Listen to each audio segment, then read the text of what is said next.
Olá, povo! Tudo bem? O meu nome é Gleison Vieira e você está aqui no Sul História, o seu cantinho do tempo e da história do Brasil aqui no YouTube. Seja bem-vindo, as portas estão totalmente abertas, estão escancaradas para você. Se aproxime e vem aqui conversar com a gente. Aqui no Sul História a gente vai abordar todo tipo de situação e todo tipo de acontecimento que aconteceu na história dessa grande nação chamada Brasil. Curiosidades, fatos, mentiras, conspirações, curiosidades, aspectos relevantes para a história desse país, conflitos, guerras, guerrilhas, revoluções, tudo isso e muito mais aqui no seu canal de história. Toda sexta-feira às 19 horas tem episódio novo e nas quartas-feiras tem o Sul Live, momento em que você pode interagir conosco e com os nossos convidados. Agora você deve estar se perguntando como é que eu faço parte desse clube. Basta você se inscrever no canal, ative o sininho, fique atento às notificações, interaja com a gente aqui nos comentários, dando sugestões, falando que você gostou, falando que você não gostou principalmente, e dando ideias também de temas que a gente pode abordar por aqui. Sem mais delongas, vamos pro vídeo.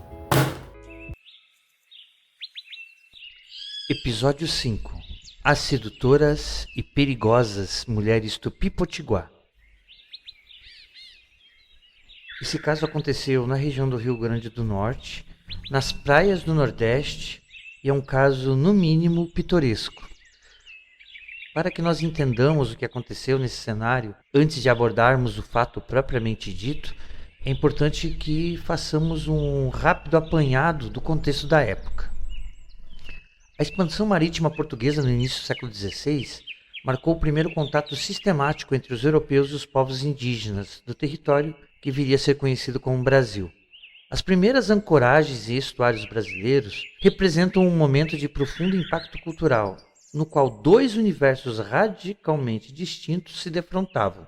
De um lado, os navegadores lusitanos, vestidos em trajes coloridos e portando barbas densas, desembarcavam de imponentes embarcações de madeira, que contrastavam fortemente com as canoas utilizadas pelos tupi. Do outro, os nativos vistos pelos europeus como uma espécie de herdeiros do Jardim do Éden ou descendentes de Adão, devido à sua nudez e aparente inocência. No ano de 1500, as expedições de Pedro Álvares Cabral e Vicente Yanes Pinzon alcançavam quase simultaneamente o litoral nordestino do Atlântico Sul. A frota cabralina, após o desembarque no litoral baiano, na região de Porto Seguro, realizou reuniões estratégicas entre os seus capitães, nas quais se discutiu a possibilidade de futuras incursões naquela terra então designada como Ilha de Veracruz. Essa proposta foi formalmente apresentada ao rei Dom Manuel I por meio da célebre Carta de Pero Vaz de Caminhas, documento que não apenas descrevia as potencialidades da nova terra, mas também sugeria a necessidade de uma exploração mais aprofundada. De fato, o rei Dom Manuel parece ter acolhido a sugestão, organizando uma nova expedição que partiu em maio de 1501, menos de um ano após o recebimento da missiva. A carta de caminha foi entregue ao monarca pelo capitão Gaspar de Lemos, comandante do navio de mantimentos da frota cabralina. Ao contrário dos demais navios que seguiram para as Índias Orientais, Lemos retornou a Portugal, possivelmente com a incumbência de relatar as novas descobertas. Surge então uma questão historiográfica relevante. Quem teria liderado a expedição de 1501? Ao longo do século XX, os estudiosos debateram intensamente essa questão e atualmente prevalece o consenso de que Gaspar de Lemos foi o seu comandante. No entanto, outras interpretações foram propostas, como a do erudito Francisco Adolfo de Van Hagen, considerado um dos pioneiros da historiografia brasileira. Em meados do século XIX, Van Hagen sugeriu que a expedição pós-cabralina poderia ter sido chefiada por Dom Nuno Manoel, um armador e comerciante com ligações à coroa. Contudo, as evidências documentais e as análises críticas posteriores parecem ter superado essa hipótese, consolidando a ideia de que Gaspar de Lemos foi a figura mais provável frente àquela empreitada. Contudo, as evidências documentais e a análise crítica posterior parecem ter sugerido que essa hipótese não tinha base. Assim, o período que se seguiu ao descobrimento oficial do Brasil foi marcado por um esforço metódico de reconhecimento e exploração do território, inserindo-se no contexto mais amplo da política expansionista portuguesa. A expedição de 1501, seja sob o comando de Lemos ou não, representou um passo decisivo na consolidação do domínio luso sobre as terras americanas, inaugurando um processo de ocupação que se desdobraria nas décadas seguintes. A identificação do comandante da expedição portuguesa de 1501, que seguiu os passos de Pedro Álvares Cabral no reconhecimento das terras brasileiras, tem sido objeto de debate entre historiadores. Cândido Mendes de Almeida propôs a hipótese de que o navegador André Gonçalves teria liderado esta empreitada, uma tese inicialmente acolhida por Capistrano de Abreu e pelo Barão de Rio Branco. No entanto, posteriormente, esses mesmos estudiosos rejeitaram tal possibilidade, considerando-a pouco plausível. Outra conjectura foi apresentada por um historiador português, que atribuiu o comando da expedição a Fernão de Noronha, um judeu convertido cujo nome foi popularmente grafado como Fernando de Noronha. Figura proeminente no comércio de pau-brasil, Noronha tornou-se o primeiro concessionário dessa exploração e teve seu nome vinculado ao arquipélago que posteriormente integrou a capitania de Pernambuco. Contudo, não há evidências conclusivas que sustentem sua liderança na expedição de 1501, o que leva a maioria dos pesquisadores a descartar essa hipótese. Uma terceira corrente sugere que Gonçalo Coelho, pai de Duarte Coelho, então futuro donatário da capitania de Pernambuco, tenha sido o capitão da frota. Seu nome está então associado à expedição de 1503, que incluiu Américo Vespúcio em sua quarta viagem ao Brasil. No entanto, não há indícios sólidos que o conectem diretamente à expedição de 1501, tornando improvável sua participação como líder naquele contexto. Diante dessas controvérsias, o consenso historiográfico atual aponta Gaspar de Lemos como o verdadeiro comandante da expedição pós-cabralina de 1501. Acompanhado por Américo Vespúcio, Lemos partiu de Lisboa, contornou o litoral africano até a altura do Senegal e, em uma coincidência histórica incrível, encontrou a frota de Cabral retornando das Índias Orientais. A importância dessa viagem é amplamente documentada graças ao relato de Américo Vespúcio, compilado em Novos Mundos, obra que se tornou um best-seller no início do século XVI e contribuiu para consolidar sua imagem como descobridor europeu de um novo continente, posteriormente batizado em sua homenagem. Além dos escritos de Vespúcio, outra fonte crucial é a ata notarial de Valentim Fernandes, tabelião português, datada de 20 de maio de 1503. Esse documento corrobora muitas das informações presentes na carta de Vespúcio, reforçando a credibilidade de seus relatos. Como ressalta Eduardo Bueno em sua obra Náufragos, Traficantes, Degredados, essas fontes são fundamentais para compreender não apenas a expedição em si, mas também o processo de reconhecimento e integração do território brasileiro ao projeto expansionista português. A análise documental e as convergências das fontes históricas consolidam Gaspar de Lemos como seu principal comandante, com Américo Vespúcio desempenhando um papel central na divulgação desses achados à Europa. A expedição portuguesa de 1501 teve como principal objetivo a exploração sistemática do litoral brasileiro, recém-descoberto oficialmente por Pedro Álvares Cabral no ano anterior. Tratava-se de uma missão essencialmente costeira, uma vez que a penetração no interior do território demandaria recursos logísticos consideravelmente superiores, além de estratégias de alianças com populações nativas, tal como já havia sido praticado nas explorações africanas. Nesse contexto, a prioridade era mapear a extensão da costa, identificar acidentes geográficos relevantes e proceder à sua nomeação, consolidando simbolicamente a posse portuguesa sobre essas terras. A frota partiu de Lisboa em maio de 1501, cruzando a expedição de Cabral no litoral africano antes de rumar para o oeste, atravessando o Oceano Atlântico. De forma particular, a travessia foi árdua, durando 67 dias, dos quais 44, segundo o relato de Américo Vespúcio, foram marcados por tempestades intensas. Ao alcançarem o litoral brasileiro, à altura do atual Rio Grande do Norte, iniciaram um meticuloso processo de reconhecimento geográfico, descendo progressivamente em direção ao sul. Uma das características mais notáveis dessa expedição foi a sistemática nomeação de pontos geográficos em relação ao calendário litúrgico católico, prática que refletia tanto a religiosidade da época quanto a formalização da posse territorial. Entre os locais batizados, Cabo de São Roque, no Rio Grande do Norte, Cabo de Santo Agostinho, no Pernambuco, Baía de Todos os Santos, na Bahia, etc. A expedição avançou ainda mais ao sul, ultrapassando os limites do atual território brasileiro, onde batizaram o Cabo de Santa Maria, próximo ao Rio da Prata. Segundo o historiador Hélio Viana, com base no tabelião Valentim Fernandes de 1503, a expedição percorreu cerca de 760 léguas ao longo do litoral, encontrando uma relativa homogeneidade linguística entre as populações nativas. Avançando em direção ao extremo meridional, atingiram aproximadamente o ponto 53 grau de latitude sul, região de clima frio, próximo ao que hoje corresponde ao sul da Argentina e às imediações da Antártida.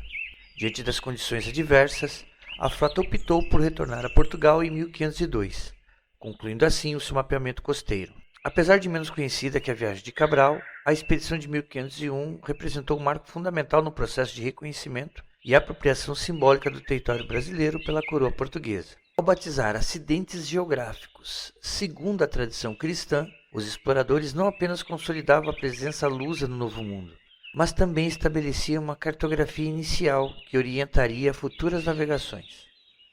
Sob o reinado do rei Dom Manuel I, essas iniciativas configuraram-se como o segundo passo estratégico na consolidação do domínio português sobre o Brasil, antecedendo as posteriores expedições de colonização e exploração econômica. As sedutoras e perigosas mulheres Tupi-Potiguar. Ano 1501. Na aurora do século XVI, quando os oceanos ainda guardavam segredos insondáveis e o novo mundo emergia das brumas do desconhecimento, desenrolava-se um episódio singular que encapsula o dramático encontro, ou melhor, o desencontro, entre duas civilizações distantes. Para compreendê-lo em sua plenitude, convém retroceder um ano antes, até janeiro de 1500, quando os ventos caprichosos do destino sopraram para as costas brasílicas uma frota castelhana audaciosa, composta por 4 caravelas e 160 homens espanhóis. Sob o comando do experimentado Vicente Yanes Pinzón, outrora timoneiro da célebre embarcação Ninha, na epopeia de Colombo de 1492. Partindo do porto de Palos, tal como seu predecessor, Pinzón reabasteceu nas Canárias apenas para ser arremessado 11 dias depois, por uma tempestade furiosa, contra o litoral do atual Rio Grande do Norte. Assim, 2 meses antes de Cabral avistar o Monte Pascoal, os espanhóis já haviam pisado, sem pompa nem circunstância, nas areias do Nordeste brasileiro. Pinzón, cuja história mereceria um capítulo à parte nas crônicas dos descobrimentos, navegou ao longo da costa, do Ceará ao Rio Grande do Norte, onde seus olhos europeus se depararam com um espetáculo inédito. Uma multidão de nativos cujos corpos dourados pelo sol contrastavam com o verde luxuriante da mata. Num gesto que oscila entre curiosidade e estratégia, alguns indígenas lançaram objetos na praia, afastando-se em seguida, mas não sem antes fazer sinais enigmáticos, talvez um convite, talvez uma armadilha. Os marujos, crédulos ou afoitos, desceram, interpretando o gesto como uma oferenda pacífica. Mal sabiam eles que estavam prestes a protagonizar um trágico equívoco histórico. Os objetos, longe de serem presentes, revelaram-se um prelúdio para um ataque surpresa. Os potiguar, que etimologicamente significa aqueles que comem camarão, embora seu apetite não se limitasse apenas a esse fruto do mar, lançaram-se sobre os espanhóis com uma ferocidade que deixou marcas profundas tanto na areia quanto nos espíritos daqueles castelhanos.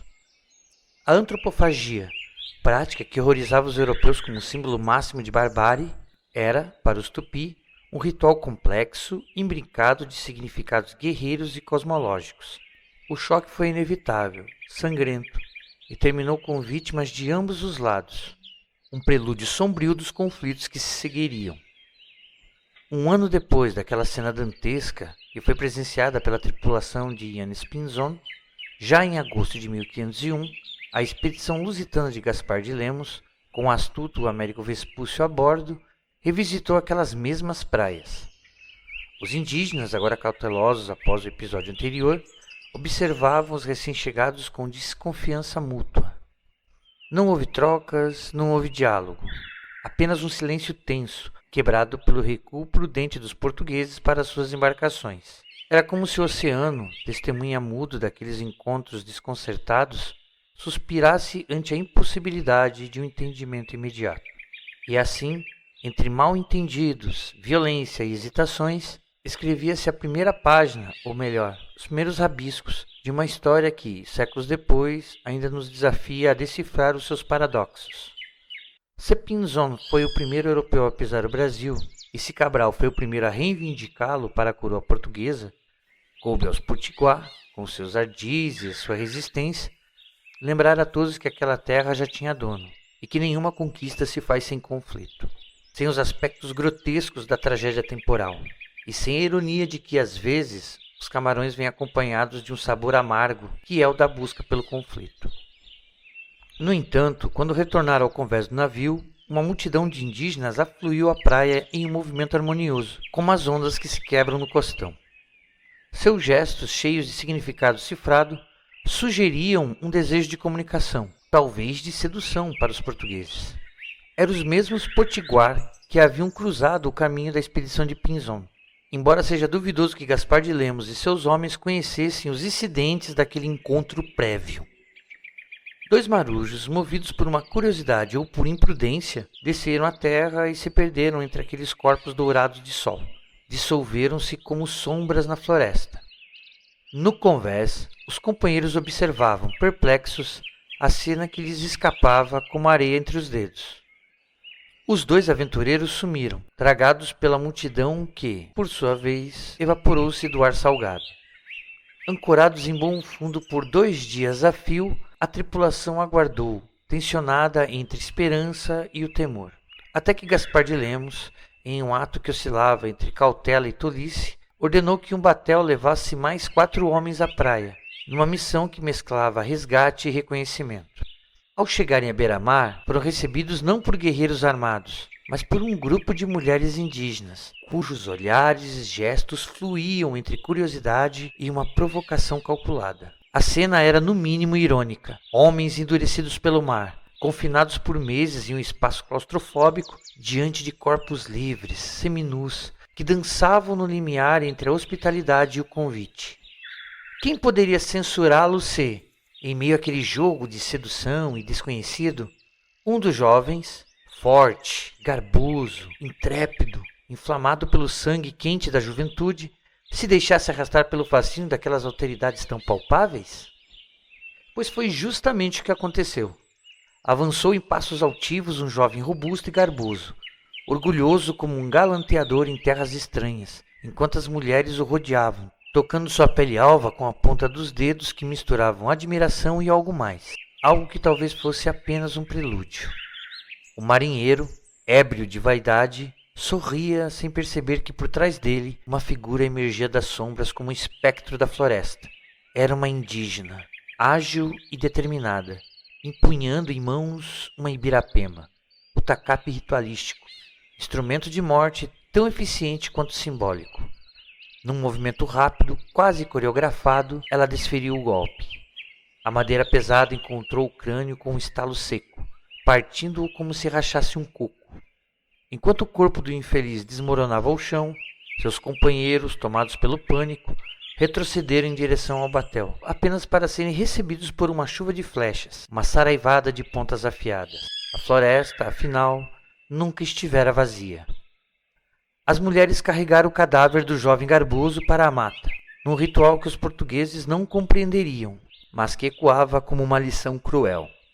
A sedução, muitas vezes, é apenas a isca da armadilha. E a ibirapema, mais do que uma arma, era um símbolo. Um lembrete de que no grande teatro dos encontros do mundo, nem todos os papéis são de harmonia. Às vezes, as ironias da história se manifestam em golpes certeiros, em corpos que caem e em flechas que se uvam no ar, riscando os céus como pontuações finais de um diálogo mal compreendido. E assim, entre tempestades e calmarias, entre abraços imaginários e ibirapemas reais, o litoral potiguar encerrou mais um ato de sua ópera antropológica. Os portugueses voltaram ao mar com menos homens e mais histórias. Ou, quem sabe, com menos certezas e mais perguntas. Talvez no balanço final tenha aprendido que nem toda aceno é convite, nem toda dança é festa, e que na fronteira entre o beijo e o golpe pode ser tão estreita quanto o casco de uma caravela. O jovem garboso, que desceu à praia crente de que seria protagonista de uma história de amor tropical, acabou sendo de fato o prato principal, só que no sentido mais literal. Os potiguar, mestres na arte de transformar os inimigos em banquete, seguiram à risca sua ritualística canibal. Primeiro, o golpe cerimonioso na cabeça com a Ibirapema, aquele tacape ritualístico sempre manejado com precisão letal. E depois, o processo que misturava vingança, cosmologia e, é claro, proteína. Mas há uma ironia colonialista. Séculos depois, uma Ibirapema igual àquela, usada pela sensual cozinheira potiguar, agora repousa, limpa e silenciosa, numa vitrine do Museu de Etnologia da França, em Paris, como se fosse apenas uma curiosidade exótica. É a própria receita da colonização. As mulheres potiguar, por sua vez, seguiram a sua vida, que para elas não era história, era apenas o cotidiano, afiando flechas, trançando redes, quem sabe, rindo à sombra das mangueiras daqueles estrangeiros que confundiram curiosidade com conquista. No fundo, resta a sensação de que a história, essa senhora caprichosa, adora uma ironia. Que outra explicação haveria para o fato de que os primeiros encontros documentados entre europeus e potiguar tenham sido, ao mesmo tempo, uma aula prática de geopolítica, sedução, autodefesa e gastronomia? Séculos depois, seguimos tentando decifrar o que realmente aconteceu naquela praia, e talvez seja melhor assim. Afinal, o mistério é o tempero que mantém o prato da história sempre apetitoso. E convenhamos, para um povo acostumado a comer camarão, os potiguar sabiam como preparar um banquete inesquecível, até para quem não sobreviveu para contar.